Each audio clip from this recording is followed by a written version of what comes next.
Hello, all you beautiful people. Good morning, good afternoon, and good evening. Welcome to the Next Level Confident Podcast. We're your hosts, Frankie Vignone, and my beautiful co-host, Janelle Vignone. Lene Janelle Vignone. Lene Vignone, the first. Welcome to our co-podcast. How are you today, my sweet host? Oh gosh, it's just so fun to hear you do the intro for the very first time. I'm sure everyone felt the energy, felt the good vibes, felt the big smile that's on your Did I face. scare them or was it good? I scared myself. I got a little scared, but no, I'm just joking. It was cute. I thought it was fun. You're like, where is this going?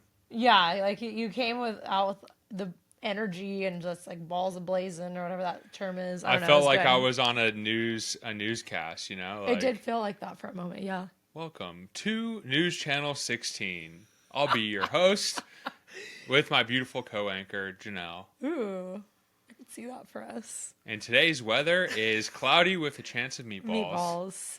It's actually quite warm right now, as always. It is.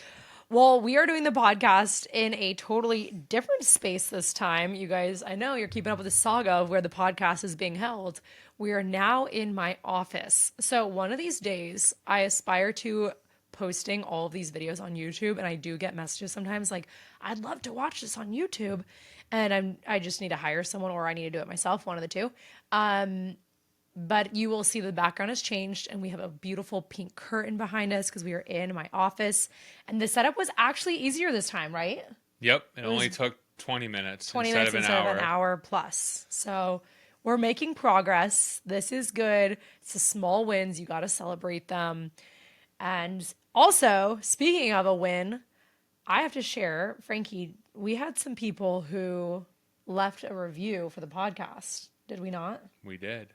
And I was like, I saw this when we were in Europe and I hadn't checked in a while because these are actually from like August and September. But we were in Europe and I don't know why, but I all of a sudden looked at my reviews on podcasts and I was like, oh my gosh, there's new reviews, which we had mentioned that there had been no new reviews for like a whole year and we were feeling really sad about it. And then I think like what, 4 people, maybe 5 people came in clutch and left a review and it just made our hearts happy. So thank you for the reviews. We read them. We read them. Okay. Frankie, do you want to read this review that we got? I think you got it. I read it? Okay. Yeah. Okay, so this is from Piper West 02. We giving you a shout out, Piper. If that's like actually your first name, maybe it is, maybe it's not, but Piper's a good name. Anyway, entertaining yet applicable. This is probably my favorite podcast to listen to right now because of the content, layout, and spunky delivery. Janelle and Frankie are a fun-loving couple and a great example of what a healthy, godly marriage should look like. They address the topics they mention in a way that is entertaining while adding value, and the positivity they share is contagious. That was nice. Thank you, Piper. Thank you, Piper West 02. Thank you, Piper. We read the reviews, you guys. We're not just like robots over here. You know, we have hearts. Sometimes it feels good to be appreciated. Know what you're doing matters, at least to Piper. At least to Piper and a couple other amazing people that left reviews. So thank you, Piper, for leaving us this review. Again, I'm like, I don't know if her name's really Piper or if, because that is a name, Yeah. but like maybe that's also her nickname or something. But Well, let's not dwell on it too much longer. okay. I think I just really want to know who Piper is and if that's her real name. boy. Piper, send me a DM, except for I'm off Instagram right now. So I'll have to see it whenever I get done with my Instagram fast. Absolutely. Well, Frankie, I'd love to know, what's one thing that you learned about yourself during our Europe trip? You didn't prep me for this. No, I didn't. One thing that I learned about myself during our Europe trip. Yeah. Well, on the way home, back from our trip in Europe, we had 28 hours on the plane, so I had a lot of time to think. And On accident, by the way. We didn't book those. yeah. And I think that I was like, what am I supposed to do with my life, God? What's my purpose? And asking myself those questions. And I'm like, well, what do I like to do? Well, I like to talk about sales. I like to lead men and disciple people. I like to do our podcast and, build the business with you. So, but how do I do this? And then God showed me I already have all those things in my life. I already have a sales podcast. I already have a men's group through our church, and we're already doing this podcast. And I can talk about faith with you and other cool things, marriage. And God just showed me that there's just so many different things that I'm like searching for outside of myself when like they're already right in front of me. And it was just a reminder of how many other times have I done that where I'm just like searching for other things outside of myself when it's like, hey, you already have everything you're looking for and it's right there. You just need to steward it. Wow. That's good. How about you? Ooh. Well, I'm on a journey right now. Yeah. I'm on a journey. You're still learning things. So I'm on a deep journey right now. It sounds very weird when I say it like that, but honestly, you are. I'm kind of taking a little bit of a sabbatical from work. I get that I'm doing the podcast right now, but I've been off of Instagram for 3 weeks I think it's as of today. It's either today or Has tomorrow. Has it been that long? Yeah. 3 weeks? Yeah, because it was the last week of vacation. I'm actually looking at my calendar right now. So we left for vacation on September 13th. The whole first week of vacation, I was still responding to DMs, posting a bit on Instagram, posting Instagram stories, whatever, like a lot of the stuff that's like that's like my career stuff, checking email all day, every day, all that kind of stuff. Then one weekend I was like, dang, I'm feeling really depleted and this isn't really feeling like a vacation to me. Because I think because I can take my work with me anywhere I go and because obviously I do love what I do, it's really easy for me to just like be on Instagram and like, I see the DMs come through and I want to respond to people. I feel bad leaving people hanging and stuff. But I wasn't really feeling like I was getting like a real vacation, like a refreshment. And so then you challenged me halfway through. You're like, well, what if you actually took an entire 7 days off of work for the second half of our vacation? So that was my idea. Yeah. You don't remember that? That's a good idea. It was a great idea. Yeah, I didn't realize that. Yeah, thank you. I forgot. All right, Thanks keep for going. encouraging me to do that. And then Denny's laying here at our feet, our dog, and she like heard my high pitched voice that was all like cute and sappy sounding. She looked up because she assumed it's for her. Because usually when we use like, oh, that high pitched voice, she like thinks it's for her because she's just the world's cutest dog. I think most dogs, like if you use a high pitched voice, they assume it's for them. Anyway, so then I'm looking at my calendar. September 20th, which is obviously 1 week after the 13th, that's when I got off. I think it was either Friday or Saturday. I can't remember if it was the 20th or the 21st, but it was when we were in France for the first week of our vacation, and we went to Nice, and then we went to Saint-Tropez, which we stayed like 45 minutes outside of Saint-Tropez, but we stayed in the Saint-Tropez area. And then that was the first 7 days of our vacation. Then we went over to Spain, and we went to Barcelona. Nailed it. Gracias. That's what they say. They say it like a TH, but, usually in San Diego, we are used to Spanish with, gracias. But anyway, we went to Barcelona, and that's when did I get off of Instagram when we went to Barcelona, or was it when we went to Mallorca, which is the island across from Barcelona? I don't remember.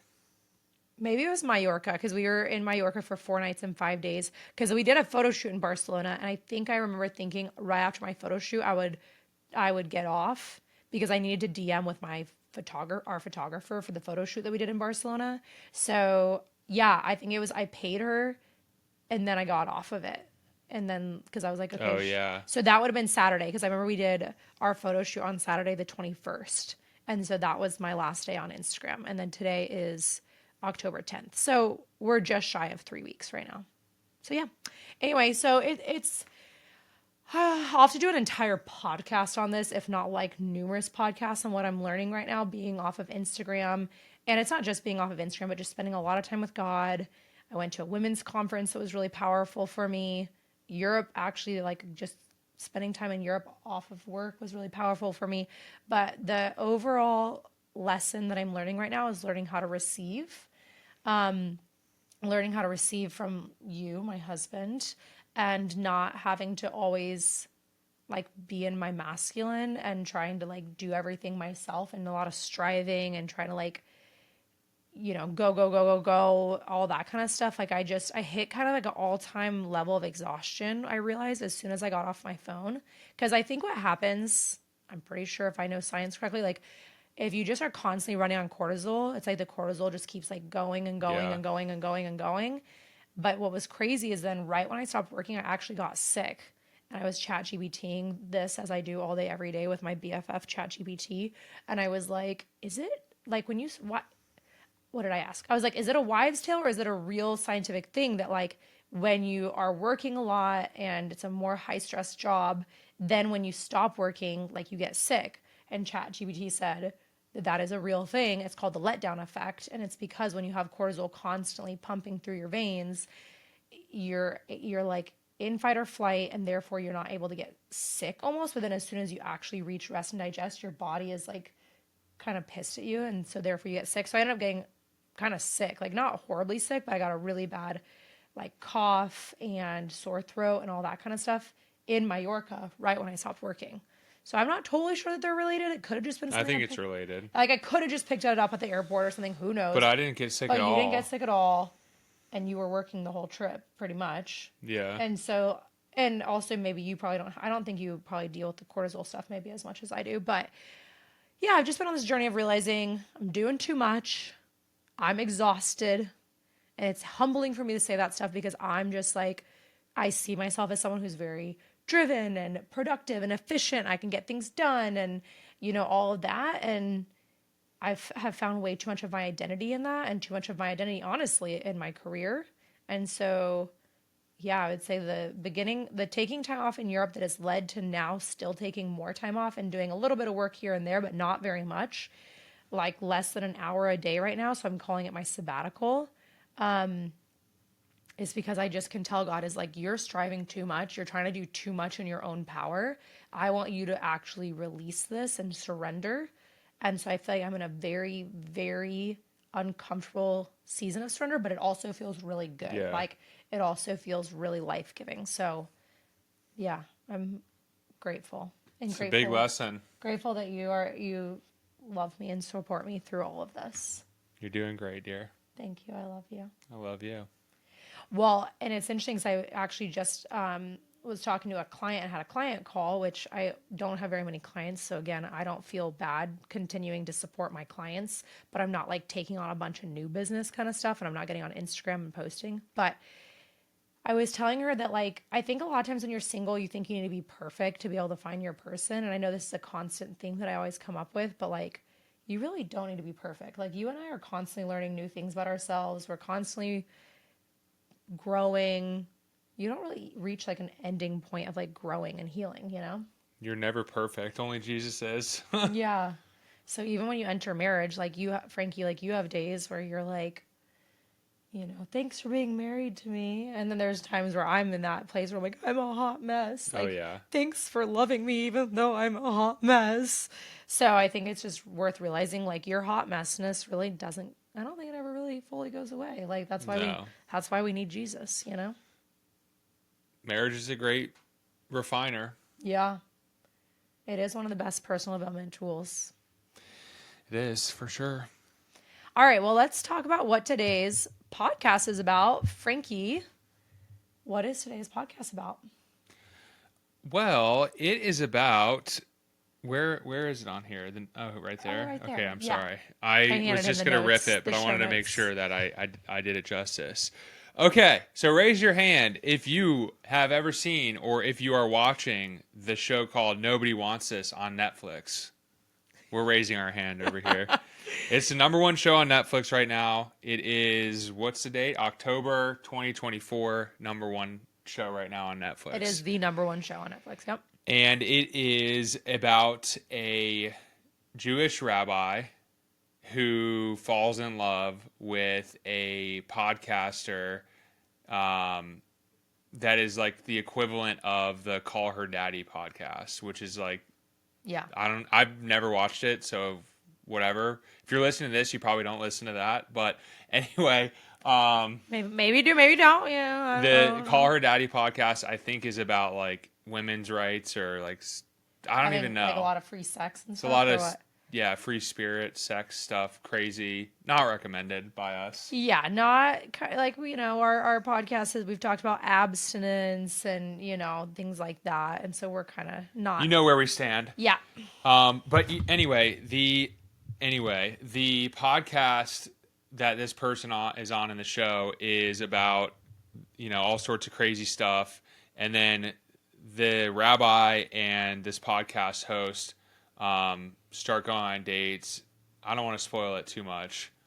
How much? Is Okay, this a spoiler? I think we're going to have to, like, the whole thing's going to have to be a Spoiler spoil. alert. Spoiler alert, if you have not watched the show and you don't want to know the ending Yeah, of that's how a it good all call. goes, pause the podcast now, go finish watching it, and then come back to the podcast. Or Take notes. or don't watch it, and we'll, like, tell you what happens and teach you some lessons on, like, why it can. It's a very cute show. We enjoyed watching it. It was very funny. I like laughed my freaking butt off numerous times. But I think we both decided at the end, we actually both, like, kind of laid awake that night after we finished it, and, like, it wasn't sitting well with us, and we were both, I wouldn't go so far to be like, oh, we were tossing and turning, but both as we were falling asleep at night after finishing it, we were kind of like, dang, something about that's not quite right about how it ended. That didn't feel right with our spirit. And then I thought, well, let's do a podcast about it. Let's talk about, like, why that didn't sit well with our spirit, because on the surface it feels like such a, like, fun, cute TV show, and it seems so sweet and innocent, but in reality, I think there are some subconscious things being taught in the show that if you don't pay attention to it, I think it could really be harmful to buy into. Should we give the overview of the show? Oh yeah, so continue with the Okay. with the overview of the show. So spoiler alert again. So the show is about this Jewish rabbi and then this podcast host Who's called the Hot Rabbi, by the way. So Hot Rabbi. I mean, he's not. That's like his nickname in the show. He's not hot. I mean, I don't know if he's hot, but Did you personally find him hot, or? whatever. He's an average looking guy. I don't know. I personally felt that he was cute, but I wouldn't put him in the hot category. But anyway, He's that's just hot me. for a rabbi. True. But he's like this cool young rabbi who like is funny, has jokes, plays basketball, Smokes weed, has sex outside of drinks marriage. a lot, like all these different things. And like, I don't know, throughout the show, I'm like, what is this? Is this what we're not Jewish, we're Christians, but Right.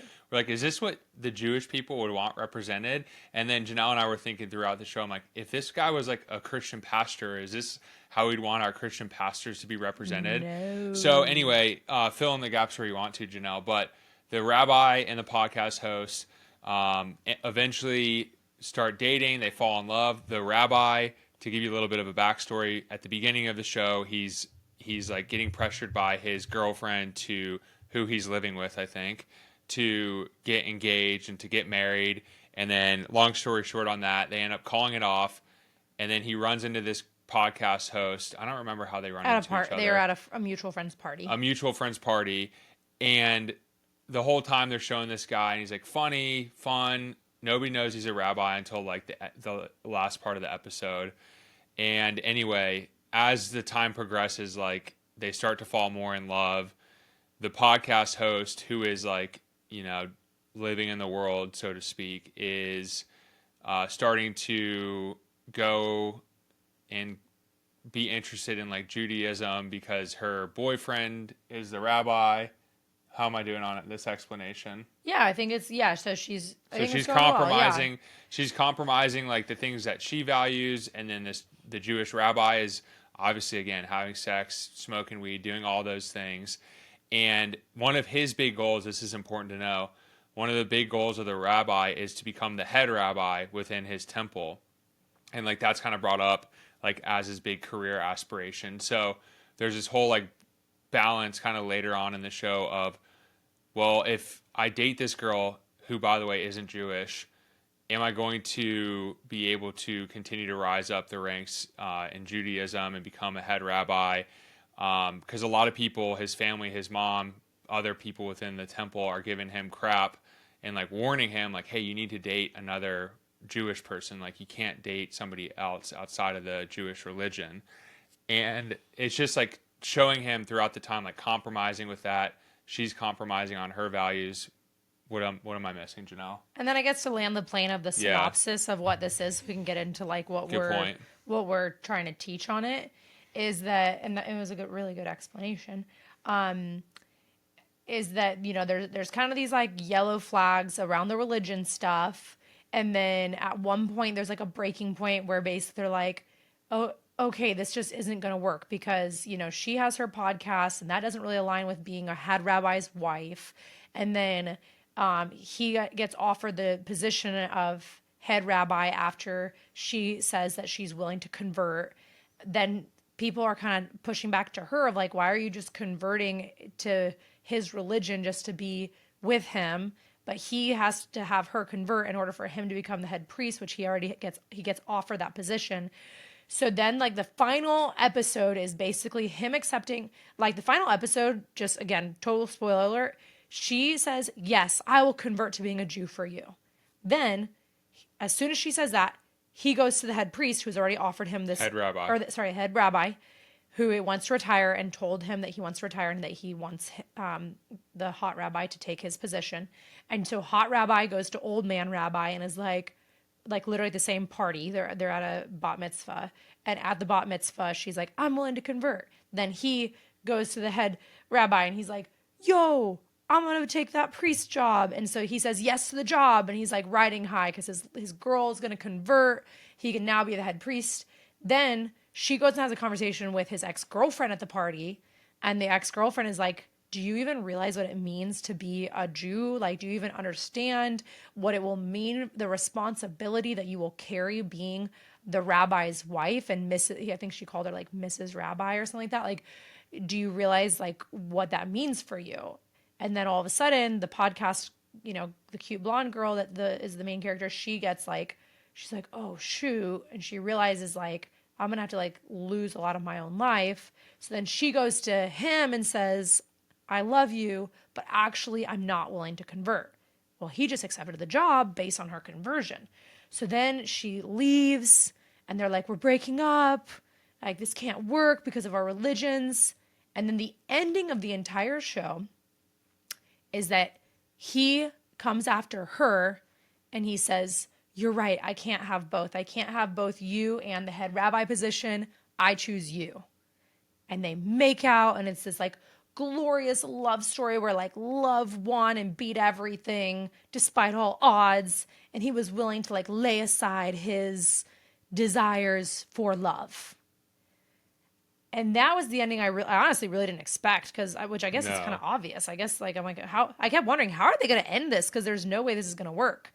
And then he let go of his dream that he had since he was a child to be a rabbi, in order to be with a woman who doesn't believe in any of the same stuff. And so, again, we're not Jews, so I'm like, whatever. There's kind of a little bit of like, whatever. But then, like, Frankie and I started being like, if this whole thing was about a Christian pastor, a single Christian pastor who's a man, and then a non-Christian woman who has a full-blown, like, have sex all the time type podcast and talk about your different sex positions and your different vibrators and all that kind of stuff. And then the moral of the entire 10-part series on Netflix was the pastor left his church to go be with this non-Christian woman because he loved her so much. We would be, Frankie and I personally, we'd be pissed. Like, if that TV show was being shown on Netflix, because they're basically saying like religion, they're not maybe saying religion doesn't matter, but they're saying love beats religion. Like, if you find your soulmate, someone that you just love so much, then your religion shouldn't even matter. Well, yeah, and it's also, it's disobedience to God. Right. Like, again, I don't know, we're going to speak from a Christian perspective, but being equally yoked is really important too. And he basically disowned God in a way, because I would assume he had a call from God to become a head rabbi, right? Yeah.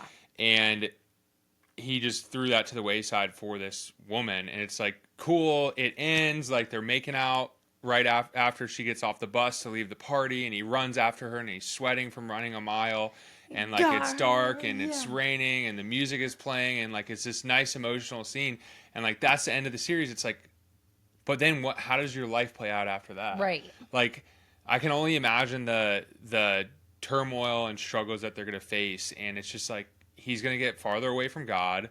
They're going to be confused. They're going to disagree on moral issues. They're going to disagree on faith issues. Like, it's just crazy to me that it's Hollywood in a nutshell, where it's right.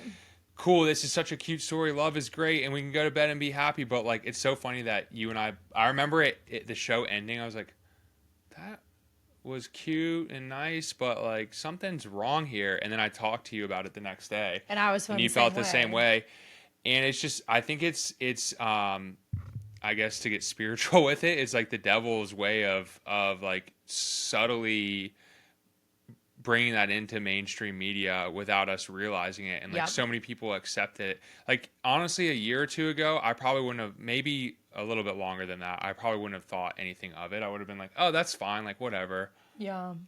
But like it's spiritual. Yeah, it actually is a spiritual thing because even if you're not Jewish, like again, I mean, I know that not everyone who listens to this podcast is a Christian, but Frankie and I are very bold in our faith, and a lot of people are Christians that listen to this. So if you're not, again, welcome, and you're like, there's no judgment to what people believe, but we are going to speak boldly about what we do believe. And so, yeah, like if you're a Christian and you watch that, I think that it could subtly be planting seeds of you could marry someone who's not a Christian because if as long as they're your soulmate or as long as you just love them so much, it all works out. And what I when I was preparing for this podcast today, I was like, you know what's so funny? I guarantee there won't be a season 2 of this show. A season 2 that shows us actually what happens, how do they live out their lives for the next now, whatever they might be in like their mid 30s or something in the show, like for the next 50 years of their life. What does this look like practically? Because I know it looks, to Frankie's point, so emotional and loving and cute, but then it's like, okay, so does he go to it's synagogue, right? Is that the right word? I think, yeah, or temple. Or temple. Yeah. He's going to go to temple by himself every single week and she's not going to go. And for 50 years, every single week he's going to go, or is he going to stop going to temple and Right. spend more time with her on a Sunday morning? And I just am speaking from experience of dating men who weren't Christian.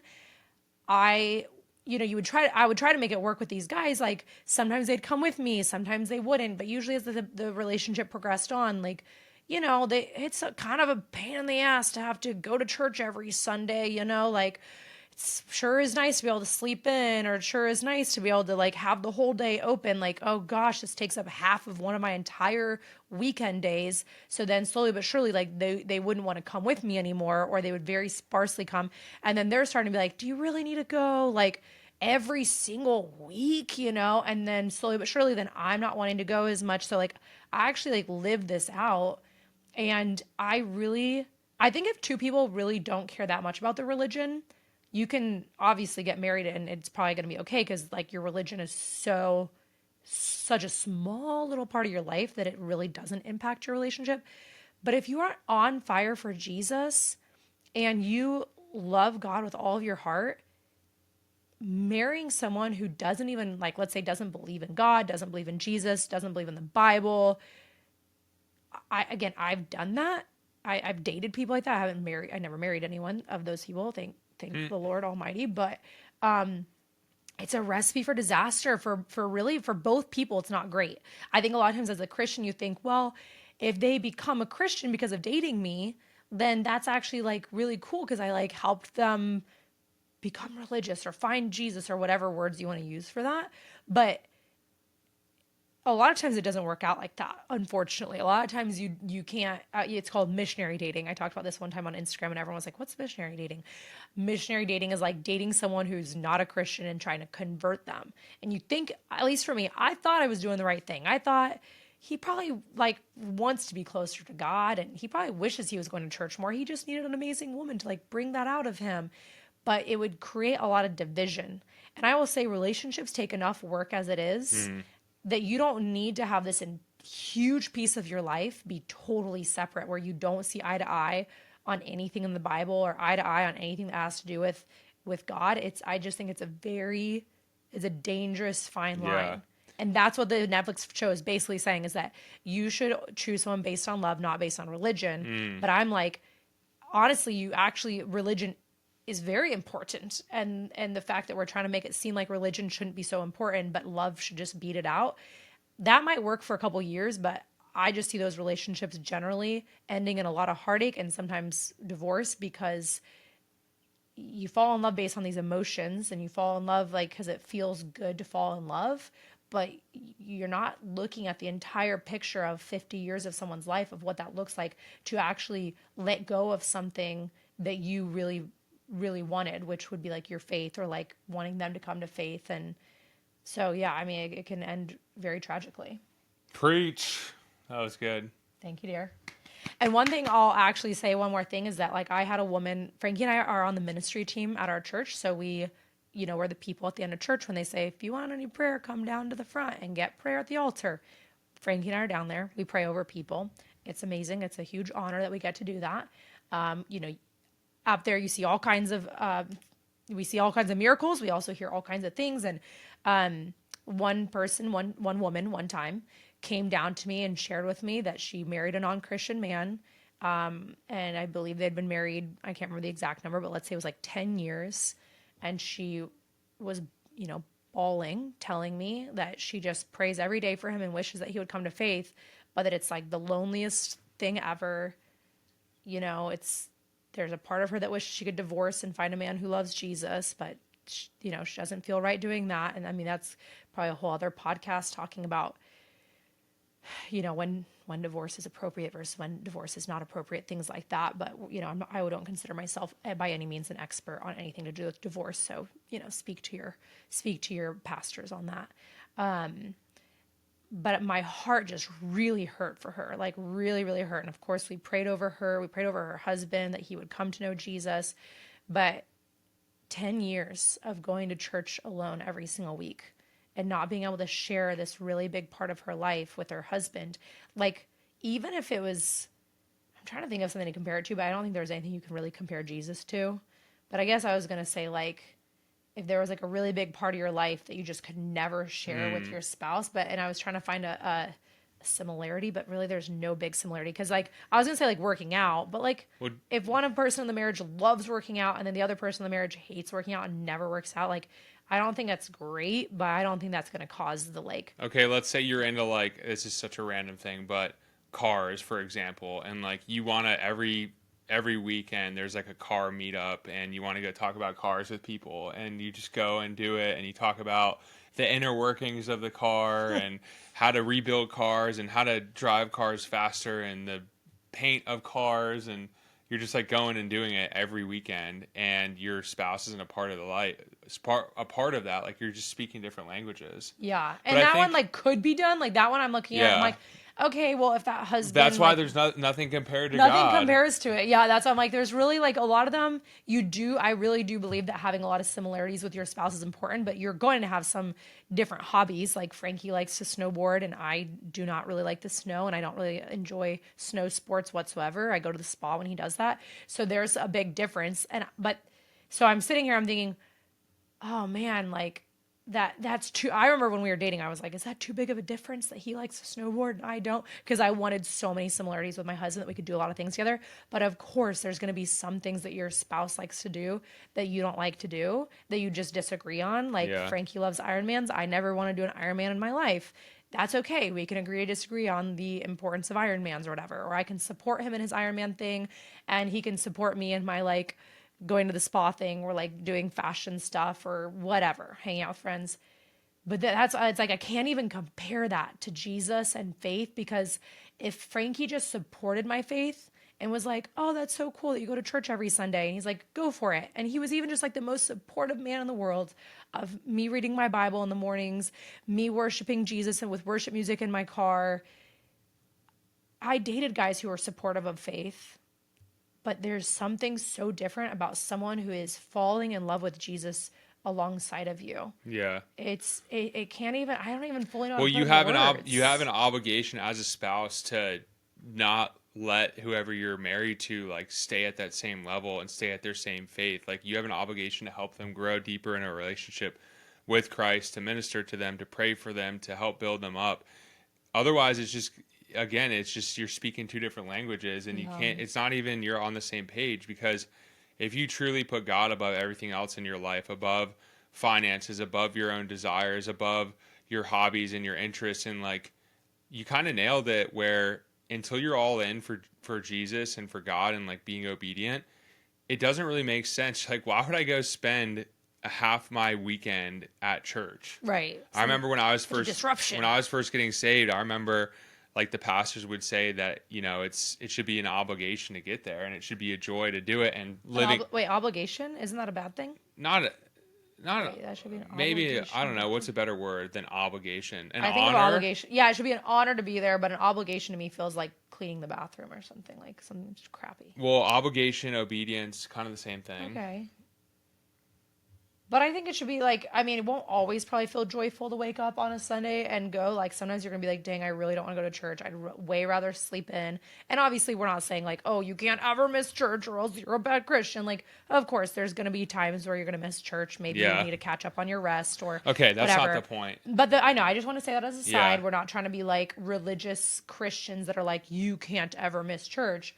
But as a habit, more often than not, like your habit is going to church, and it should feel like an honor, a joy, something that fills you up, not, to me, I would say not just some heavy obligation that you have to Right. to go to this or else. Yeah. So, where do we go from here? I don't know. I feel like What I was going to try and say is when you actually have God above everything else, it's hard to talk about the basic things that you have to talk about in a marriage. Like, what are you to do with your finances? How are you going to spend your time? We don't have kids yet, but how will you raise your kids? Where will you send them to school? Where will you live? Who will you hang out with? Yeah. What will you say yes to? What will you say no to? What kind of life path will you go on together? And if one person is all in for God and one person's kind of not, it's going to be, again, very two different. You're going to cross wires. So I think the whole point of this is like just kind of going back to what you do for your full-time profession when you're not on sabbatical, is you have coaching and you have these courses to help women find their spouse and have a godly relationship, because we know the power of it. Like, you and I have both been in relationships where you just said it, but we're in, dating somebody that isn't a Christian, and it works for a little bit, but you have to put a lot of Band-Aids on to make it work. Yeah. So, what do you feel like when you dated someone who wasn't on fire for Jesus? What do you feel like was the hardest part about that?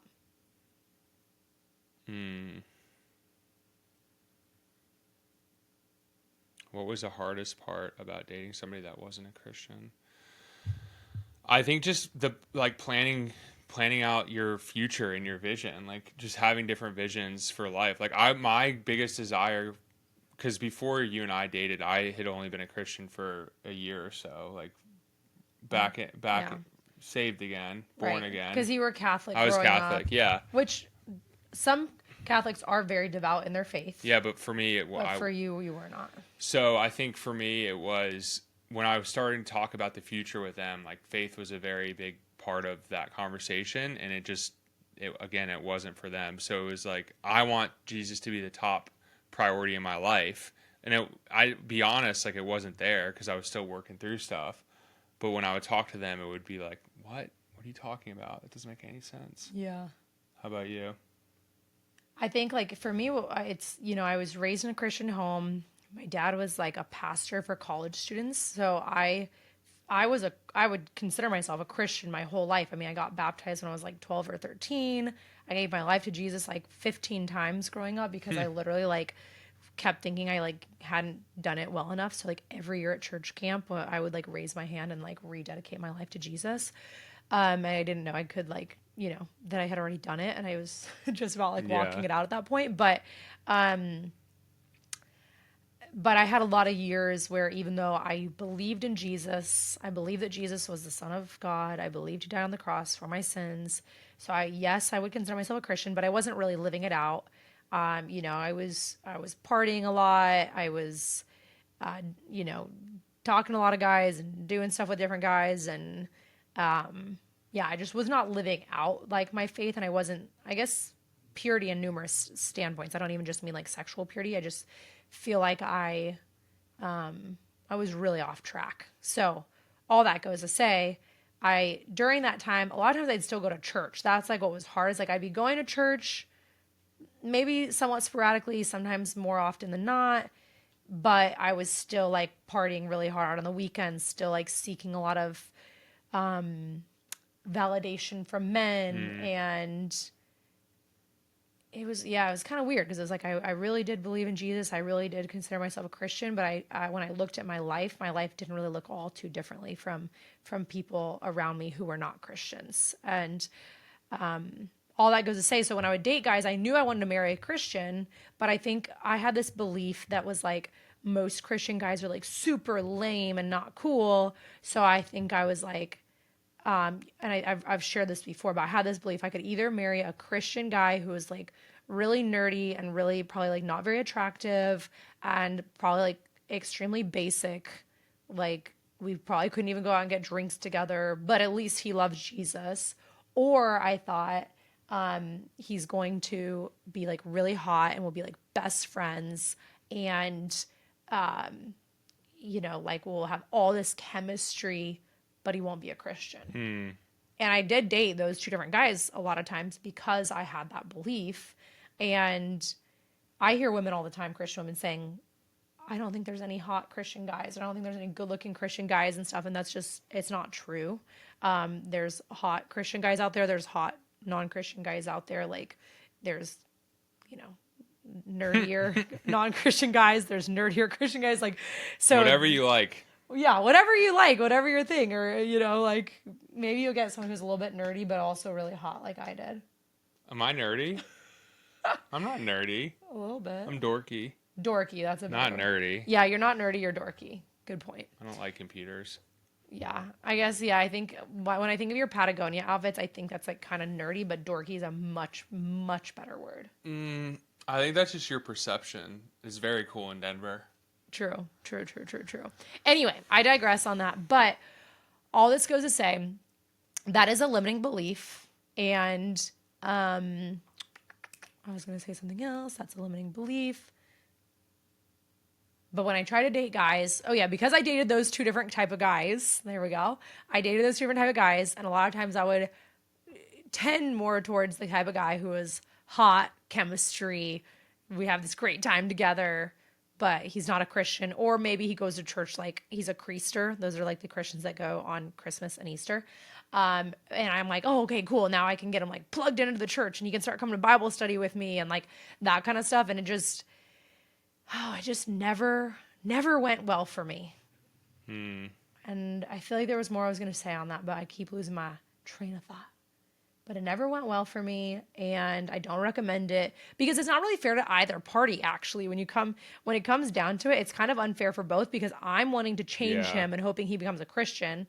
And even though, yes, I do believe that's the best for him, no one really wants to be changed. It doesn't feel good. Like the guys that I was dating, ultimately, I think felt very rejected by me because they were basically like kind of like this movie. They were kind of like, so the only way you could really see a future with me is if I become like a Christian. But what if I don't become a Christian? Then you don't love me? And I'd be like, well, I do love you. But I do want to end up with a Christian because I want to believe the same beliefs that my husband does. And I want us to be able to read the Bible together. I want us to be able to praise Jesus together. I want us to go to church together. And they're like, well, what if I don't ever want to do any of those things? Am I enough for you? And that's like painful for them, like that's not cool. Like, so it ended up just not being fair for either party ultimately. Yeah. So don't compromise when you're getting into the relationship. Like, don't settle for somebody that's not equally yoked. Yeah. And we found some Bible verses. And by we, I mean me. You. On ChatGPT, where I do all my learning all day, every day. Christian marriage. Okay.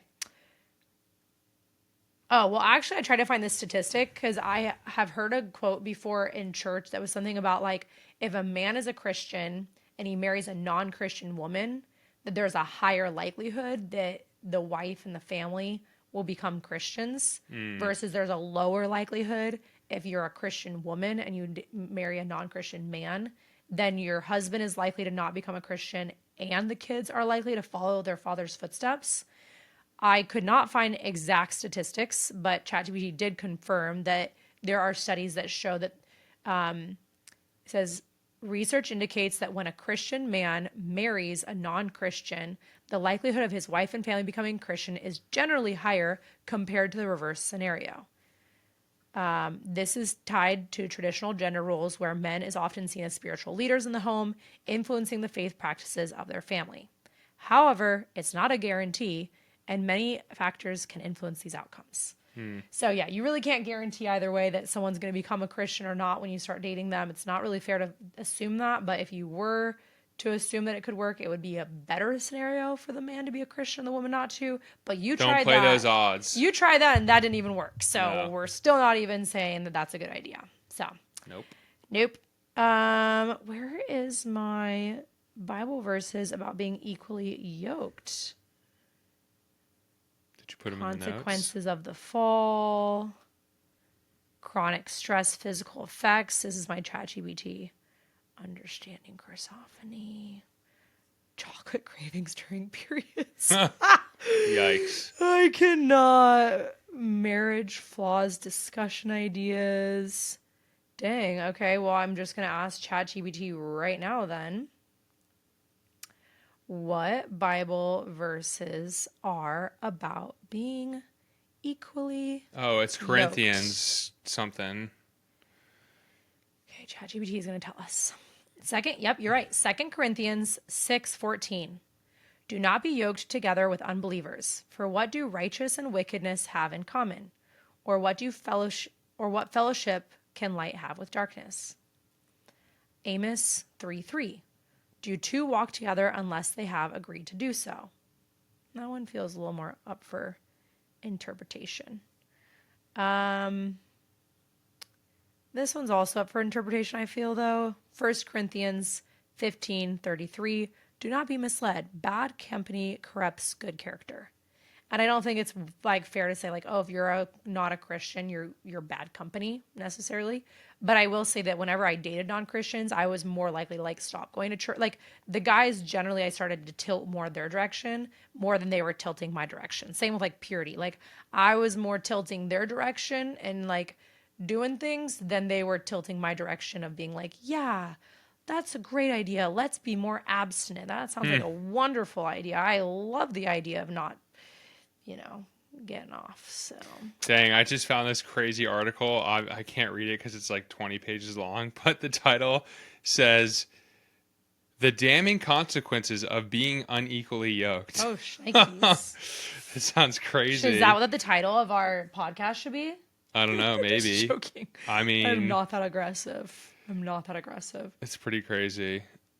But it's serious. We're kind of joking and being funny about it, but it does make such a difference. It makes such a difference. We've both not just for this world, but for eternity. Yeah. I just can't imagine. I'm still trying to find Bible verses. I'm really annoyed that I can't find that thing, but I just can't imagine being married to a man who I couldn't be can you pray for me? Yeah. As simple as that. I can't imagine being married and never being able to say, can you pray for me about this? Right. I don't want to say, can you send good vibes to me about this? I'm not asking for I need your energy. Yeah, can you send me good positive energy for this? No. The positive energy and the good vibes, they're whatever. Jesus is what the power is. So I just can't imagine having a husband that doesn't want to do that. Also, let's talk about tithing. We believe that the Bible is pretty clear about tithing 10%. And in fact, we had an entire discussion this week with some friends of ours about if tithing is just an Old Testament thing or a New Testament thing. And again, I used ChatGPT. And I found that not only are there verses in the Old Testament about tithing, there are also verses in the New Testament about tithing. So it's important to note there. So speaking of tithing for us is that I did tithe and Frankie did not tithe when we met. And Frankie, how did that conversation? I was sporadically tithing. Yeah, you were, but not consistent. But that's not tithing. You I was were sporadically giving to the church. No, yeah, that's tithing true. is 10%. I was I have $100. I'll give it. Yeah. Whatever. Yeah, and then when we were talking about all our finances and stuff early in our relationship, I was yeah, my husband and I will be tithing. And you were okay. You were very receptive. You didn't push back. But I mean, I'm sure this is probably pretty, what's the word? Like not popular way of Controversial. controversial, because I'm sure not everyone listening to this podcast even believes in the concept of tithing, but we do. And I can't imagine marrying someone and then me being like, okay, I guess I'll tithe 10% of my income, but he's not going to tithe 10% of his income. And maybe even like my husband being like, you can't tithe 10% of Right. your income because we make financial decisions together. And I'm not okay with you giving 10% of your income to the church. And therefore, like, I feel like even just basic things from the Bible that I wouldn't be able to complete and live out if my husband wasn't a Christian. Yeah. It would So, limit your blessings. yeah. So I feel like we've kind of, beat a dead horse a little bit here on this, but again, coming back to that show on Netflix, it'll be interesting to know like how many people have watched it. I think I'll do a poll on Spotify to see like how many people have watched it versus how many people have not watched it. But since it's the number one show on Netflix, I'm assuming probably a lot of you actually have watched it because most of us have Netflix and most of us watch like the top, couple shows. Yeah. And so again, like cute show. We're not like trying to be like, worst show ever. It's demonic. Like we're not trying to go super dramatic with it, but it is low key spiritual warfare and it could really confuse people and it could really set a lot of relationships up, I believe, for long-term failure if you come into agreement with the teachings of that show. So do not come into agreement with the teachings of that show. Do not come into agreement that love and meeting your soulmate beats everything else, including your religion, and that it's okay to marry someone who has a completely different religion than yourself, especially again as a Christian.